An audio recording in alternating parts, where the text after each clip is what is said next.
ஜெகத்குருவே சரணம். திக்கற்றோருக்கு தெய்வமாய் இருண்ட வாழ்வின் ஒளிவிளக்காய் வாடியோரின் வாழ்வில் வசந்தத்தை வாரி வழங்கும் எம் குருராஜா அப்படிங்கிற சொற்றொடரை தொடர்ந்து நாம் நம்முடைய பதிவில் சொல்லிக்கொண்டே வர்றோம்.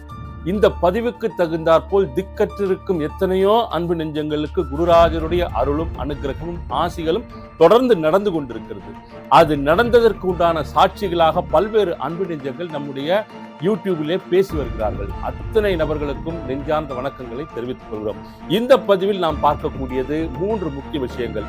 ஒன்று, கடந்த பதிவில் உங்களுடன் உரையாற்றிய திரு வேலு குடும்பத்தினர் அவர்கள் எப்படி நம்மிடம் அறிமுகமானார்கள் என்பதை பற்றியும், அடுத்ததாக அதே கடந்த பதிவிற்கு முன்பதிவில் திரு ராஜா மற்றும் திரு வெங்கடேசன் அவர்கள் எந்த தருணத்தில் நம்மிடம் அடையாளம் காணப்பட்டு நம்முடைய யூடியூப் சேனலில், விஜயம் சேனலில் வெளிவந்து உங்கள் எல்லோருக்கிட்டையும் பேசினாங்க அப்படிங்கிறத பற்றியும், முக்கியமான ஒரு தகவலாக மந்திராலயத்தில் 17ஆம் தேதி அகில உலக ஸ்ரீ ராகவேந்திர பக்தி இயக்கம் என்கின்ற அமைப்பு நடத்தவிருக்கின்ற ஒரு அற்புதமான வைபவத்தை பற்றி ஒரு தகவலையும் இந்த பதிவில் நாம் பார்க்கவிருக்கிறோம். வாங்க அதை பத்தி பார்க்கலாம். வேலூருக்கு பக்கத்துல காட்பாடி கிட்ட காங்கேயநல்லூர் அப்படின்னு சொல்லிட்டு ஒரு ஊர் இருக்கு. ஒரு அற்புதமான ஊர். திருமுருக கிருபானந்த வாரியார் சுவாமிகள் அவதரித்த ஊர். அவருடைய சமாதியும் அந்த இடத்துல தான் இருக்கு. நிறைய ஆலயங்கள் இருக்கு. முருகன் ஆலயம், அம்மன் ஆலயம், சிவன் ஆலயம் அப்படின்னு சொல்லிட்டு ஒரு அற்புதமான ஒரு ஊர் அது. அந்த இடத்துல நம்முடைய ராகவேந்திர சுவாமிகளுடைய பக்தர்கள் நிறைய பேர் இருக்காங்க.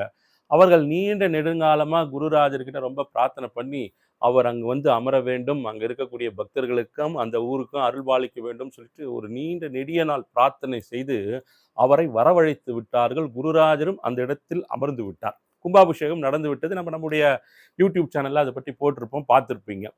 சரி, இந்த நிகழ்வை ஏன் சொல்கிறேன் அப்படின்னு சொன்னா, நான் சந்தித்த ஒரு நபர் அப்படிங்கிறது அந்த இடத்துல தான். அந்த ஆலயத்தினுடைய கும்பாபிஷேகத்துக்கு முன்னால அந்த சிலைகளை நிர்மாணம் செய்வார்கள். அப்ப அந்த நேரத்துல எனக்கு ஒரு அழைப்பு கொடுத்தாங்க. சார், இந்த மாதிரி குருராஜருடைய சிலை மகாபலிபுரத்திலிருந்து நாங்கள் எடுத்துட்டு வந்துட்டு இருக்கோம். குறிப்பிட்ட ஒரு நாளை சொல்லி அந்த நாள்ல வந்து ராயரை அவருடைய அந்த ஸ்தானத்தில் அமர வைக்க இருக்கிறோம். நீங்க வாங்க சார், வந்து பாருங்க அப்படின்னு சொல்லிட்டு அழைப்பு விடுத்தார்கள்.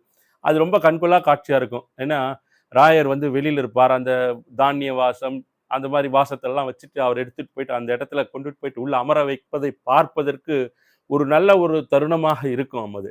சரி, நானும் வந்து ரொம்ப ஆவலா அந்த இடத்துக்கு போனேன். போன அந்த இடத்துல வந்து அந்த பணிகள் நடந்து கொண்டிருந்தது. ஒரு கிரேன் வந்திருந்தது. அந்த கிரேன் மூலமாக ராயருடைய அந்த சிலையை கொண்டு போயிட்டு அந்த பீடத்திலே அமர வைத்து கொண்டிருந்தார்கள், கரெக்ட் அந்த ஸ்தானத்துல. அப்ப அந்த இடத்துல பார்த்தா ஒரு உருவம்னா ஒரு நபர். அவர் என்ன பண்றாரு, வியர்வை விறுவிறுக்க குருராஜரை ரொம்ப கடினப்பட்டு, நிறைய இளைஞர்கள் வேலை பார்த்துட்டு இருக்காங்க அந்த இடத்துல. இவர் அந்த இடத்தில் மேலே ஒரு பிரதானமான இடத்தில் நின்று கொண்டு ராயரை நகர்த்துகிறார். அந்த பொசிஷன்ல அவர் உட்கார வைக்கிறதுக்கு அப்படி தள்ளுறாரு, இப்படி தள்ளுறாரு. வியர்வை தெரிக்கிறது. அந்த டயர்ட்னஸ், அவருடைய கடின உழைப்பு, அந்த சேவை அப்படிங்கிறது அதை பார்க்கும் பொழுதே நன்றாக தெரிகிறது. சரி, அதை பார்த்துட்டே இருந்து கொஞ்சம் அப்படி லெஃப்ட்ல திரும்பினா, ஏதோ ஒரு காரணத்துக்காக திரும்பினா ஒரு இடத்துல கேஸ் வண்டி நின்றுட்டு இருக்கு. அந்த எரிவாயு சிலிண்டர் இருக்கு இல்லைங்களா, அதை வந்து சப்ளை பண்ணக்கூடிய ஒரு வண்டி, ஒரு வேன் நின்றுட்டு இருக்குது. இந்த நபர் பார்த்தா என்ன பண்ணிருக்காரு, அந்த கம்பெனியுடைய யூனிஃபார்ம் போட்டுட்டு ஒர்க் பண்ணிட்டு இருக்காரு அந்த இடத்துல. இது அவருக்கு கிடைத்திருக்கக்கூடிய ஒரு சொற்ப நேரத்துல ராயரை அந்த இடத்தில் அமர வைக்கிறார்கள் என்பதை தெரிந்து கொண்டு, அவர் பணியிடையின் பொழுது ஒரு 30 நிமிடங்கள் 40 நிமிடங்கள் அவகாசம் எடுத்து ராயரை அந்த இடத்தில் அமர வைக்கக்கூடிய சேவையில் என்னை நான் ஈடுபடுத்திக் கொள்வேன், நான் அந்த இடத்துல இருக்கணும் அப்படிங்கிறத பெரிய பாக்கியமாக அவருக்குள் நினைத்து, அந்த வண்டி ஒரு பக்கம் நின்றுட்டு இருக்குது, இவர் ஒரு பக்கம் வியர்வை விடுவிக்க வேலை செய்கிறார். நான் இப்படி 2 பக்கமும் அதை மாற்றி மாற்றி பார்க்கிறேன். என்னடா ஒரு பக்தி இது. நிறைய நபர்கள் பார்த்தீங்கன்னா சாதாரணமாவே அவர்கள் நமக்கு எந்த இதுமே இல்லா கூட வேலை அப்படின்னு இருக்கும்பொழுது நாம் ஒரு வேலையை காரணம் காண்பித்து விட்டு ஏதாவது ஒரு செயலில் இருந்து தப்பித்துக் கொள்ளலாம். நிச்சயமாக அதற்கு நம்மை நாமே சமாதானப்படுத்தியும் கொள்ளலாம்.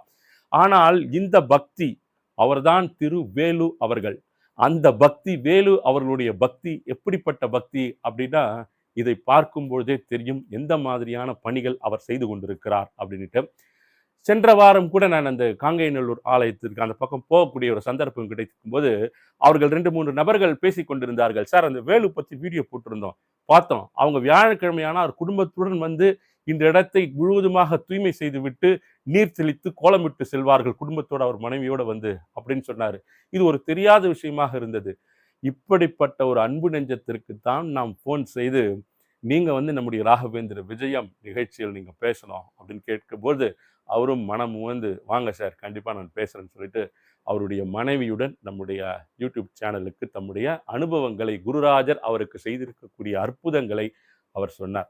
இது என்னன்னா இது சொல்றேன், இதுக்கு கன்க்ளூஷன் நான் வரேன். ராயருடைய அனுகிரகங்கள் எப்படிலாம் எல்லாருக்கும் கிடைச்சிட்டு இருக்கு, எந்த மாதிரி அவர் தேர்வு செய்கிறார், அவரை நம்ம போறோம் அதாவது நம்ம ஒன்று சொல்லுவோம், குருராஜரின் கடலளவு மகிமையை, அதுவும் இன்னொரு படி மேல 1000 கோடி சூரியன்களின் ஒளி பிரவாகமாக விளங்கும் 1000 கோடி சூரியன்களின் ஒளி பிரவாகமாக விளங்கும் குருராஜரின் கடலளவு மகிமையை குருராஜரின் கடலளவு மகிமையை கரண்டியில் அல்லும் கடைகோடி பக்தன் நான் அப்படின்னு நான் சொல்வேன். இந்த நிகழ்ச்சி பத்தி சொல்லும் போது சொல்வேன். அந்த நான் என்றது வந்து அகங்கார விருத்தியான வார்த்தை கிடையாது.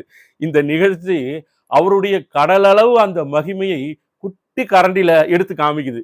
ஆயுள் உள்ளவரை, ஆயுஸ் உள்ளவரை அவ்வளவுதான் பண்ண முடியும். அந்த மாதிரி மகானுபாவருடைய கருணை கடைக்கண் பார்வை அப்படிங்கிறது ஜாதி மத இனம் உயர்வு தாழ்வு ஏற்றத்தாழ்வு செல்வந்தன் ஏழை இருப்பவர் இல்லாதவர் அப்படிலாம் ஒன்றுமே கிடையாதுங்க. அவர் முன்னால் எல்லாம் சமம்தான். ஆனால் அவருக்கு முன்னால் கொடுக்கக்கூடிய அந்த பக்தி அந்த அன்பின் அளவு நபருக்கு நபர் மாறுபடுகிறது. அந்த மாற்றத்தின் அளவை மட்டுமே குருராஜர் எதிர்பார்ப்பார் அப்படிங்கிறதை சொல்லிக்கொண்டு அடுத்தபடியாக நாம் பார்த்த ராஜா, அதுக்கு முந்தைய எபிசோட் திரு ராஜா அவர்கள் எங்க சந்திச்சோம் அப்படின்னு பார்க்கும்போது ஒருத்தரை மீட் பண்ணும்பொழுதும் ஒவ்வொரு கால சூழ்நிலைகளை அவர் உருவாக்கி தருகிறார். இவரை நாம எடுக்கணும், இவரை வந்து நம்ம நிகழ்ச்சியில பேச வைக்கணும், நம்முடைய அன்பு நெஞ்சங்களை பார்க்க வைக்கணும் அப்படின்னு சொல்லிட்டு ஒரு ஆர்வம் இருக்கு இல்லைங்களா, அவருடைய பக்தியை பற்றி மற்றவர்கள் தெரிஞ்சுக்கணும் அப்படின்னு சொல்லிட்டு நம்ம விருப்பப்படுறோம், சந்தோஷப்படுறோம். 2-3 நாட்கள் எந்த விதமான பதிவு இந்த இடத்தில் இடப்படவிட்டாலும் கூட முடியல போடல அப்படின்னா கூட அதற்குண்டான ஒரு நபரை குருராஜர் கொண்டு வந்து முன்னாடி நிறுத்துறாருங்க. நிறுத்தி இவரை பேச சொல், இவரை சொல்ல சொல், நீ தேடி போலனாலும் பரவாயில்ல, நீ இருக்கின்ற இடத்தில் நீ சந்திக்கின்ற சூழ்நிலையில் உனக்கு உண்டான நபர்களை நான் தருகிறேன் அப்படின்னு சொல்லிட்டு ஒவ்வொரு நபரையும் எதிரிலே கொண்டு வந்து நிறுத்துகிறார். நிச்சயம் அப்படிதான் சொல்லணும். இது நாம் செய்து கொண்டிருக்கிறோம் என்பதே கிடையாது. இது அவர் ஏதோ சில காரணங்களுக்காக ஒவ்வொரு பதிவையும் இந்த இடத்தில் பதிவிட செய்கிறார். அந்த பதிவின் மூலமாக பல்வேறு அன்பு நெஞ்சங்களுக்கு உண்டான விடைகளை அதன் மூலமாக கொடுத்து கொண்டிருக்கிறார். ஒரு கடையில ஒரு ஈவினிங் டைம் நான் வந்து ஒரு இளநீர் வாங்கலான்னு போனேன். இளநீர் ஒரு ஈவினிங் டைம்ல வாங்கி வீட்டுக்கு கொண்டுட்டு வரணும் அப்படின்றதுக்காக அந்த கடைக்கு போனால் அவர் என்னுடைய நண்பர். எப்போ போனாலும் அங்கே நின்று ஒரு 10 நிமிடங்கள் நான் பேசிட்டு இருப்பேன். எப்போ இந்த மாதிரியான சூழ்நிலையில போகும்போது எதை வாங்கணும் அப்படின்னு போகும்போது நான் அன்று போகும்போது ரொம்ப அன்புள்ள நண்பர் அவரு. போனவொடனே சரவணன் வாங்க வாங்க வாங்க எப்படி இருக்கீங்க நல்லா இருக்கீங்களா அப்படின்னு என்ன வேணும்னா ஒரு இளநீர் 2 வேணுங்க எனக்கு எடுத்துட்டு போகணும் நான் அப்படின்னு நான் சொல்றேன். அவர் சொல்லும் போது அந்த அந்த வெட்டிட்டு அவர் பேசுறாரு.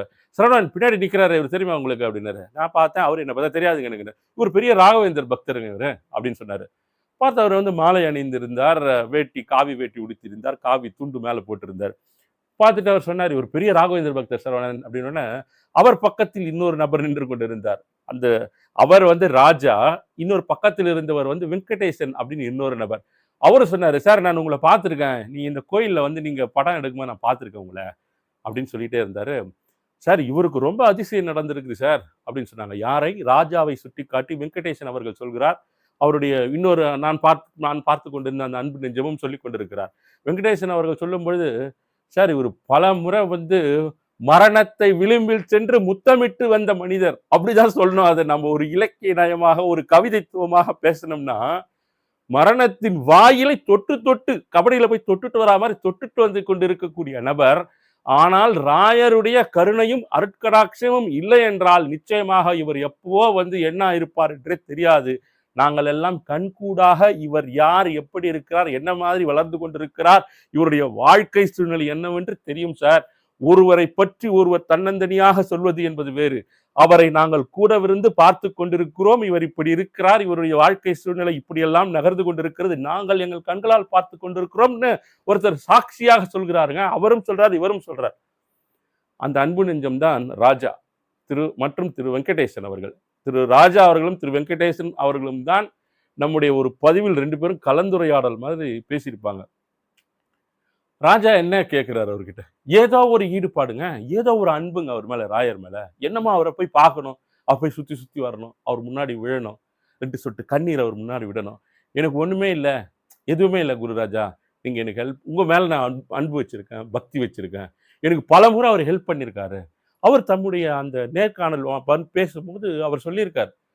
அப்ப அப்ப இதெல்லாம் எப்படி நடக்குது? என்ன அளவுகோலாக அவர் வைத்திருக்கிறார்?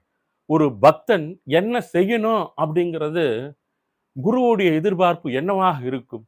அவருடைய கடைக்கண் பார்வை பெறுவதற்கு என்ன செய்ய வேண்டும் அப்படிங்கிறது யோசிக்கக்கூடிய விஷயமாக இந்த இடத்தில் இருக்கிறது. நம்ம திருப்பி திருப்பி ஒண்ணு சொல்வோம். இது ஒரு இந்த உலகம் அப்படிங்கிறது ஒவ்வொரு கணமும் அதனுடைய நிறத்தை மாற்றிக்கொண்டு சென்று கொண்டே இருக்கிறது. நிறம்னா இன்று நாம் அனுபவித்த அந்த சூழ்நிலை, அந்த மனோநிலை, அது எல்லாம் நாளையும் நாம் அனுபவிப்போமா? நாளை மறுநாளும் அனுபவிப்போமா? இனிவரும் காலங்களிலும் அனுபவிப்போமா? அப்படின்னா நிச்சயமே கிடையாது இதற்கெல்லாம். சூழ்நிலைகள், காலங்கள் எல்லாமே மாறிட்டே வரும். ஆனால் மாறாத ஒன்று ஒன்று இருக்கிறது என்றால் நம் மனம், நம்முடைய சிந்தனை, நம்முடைய சித்தம் உள்ளே இருப்பது. இந்த இடங்களிலெல்லாம் குருராஜருடைய மகிமையையும் பெருமையும் நாம் பிடித்து நிறுத்தி நிறுத்தி அவருடைய பொற்பாத கமலங்களை பற்றி கொண்டு என்னாலும் எங்களுக்கு நீங்கள் வழிநடத்தி தர வேண்டும். புறத்திலே இருக்கின்ற எப்பொருளாக இருந்தாலும், எவ்விதமான சூழ்நிலையாக இருந்தாலும் என்றென்றும் மாறக்கூடியதுதான்.